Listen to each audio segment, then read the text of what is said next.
কি দেখছিস ভাই? আমি তো ওখানে যেতে হবে, আশিস দিয়ে নিবি। না না না আর পায়ের উপরে ভরসা আছে, এটাই তোর ভরসা? হবো এইভাবে হেঁটে পিলারকে ধরে নিব। আবে আবে আবে, কি হলো ভাই, কি বলো? বাঁচাবে বাঁচাবে, এবার তুই শেষ। আল্লাহ জি এবারকার মতন বাঁচিয়ে দাও। মসজিদে 5 কেজি জিলাপি দিব। আবে বাইচা গেছি বে। যাক, আল্লাহ তোকে বাঁচিয়ে দেয়। তাহলে তাড়াতাড়ি মসজিদে 5 কেজি জিলাপি দে দে। হে হে। কিসের জিলাপি বে? বাইচা তো গেছি, বাল দিবে। আবে আবে, কি হলো ভাই? কেন?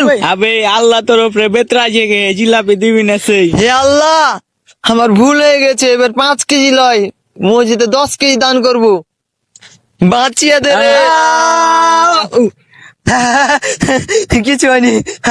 আবে তাহলে তাড়াতাড়ি মসজিদে জিলাপি দে দে। কিসের জিলাপি বে? বাইচা গেছি।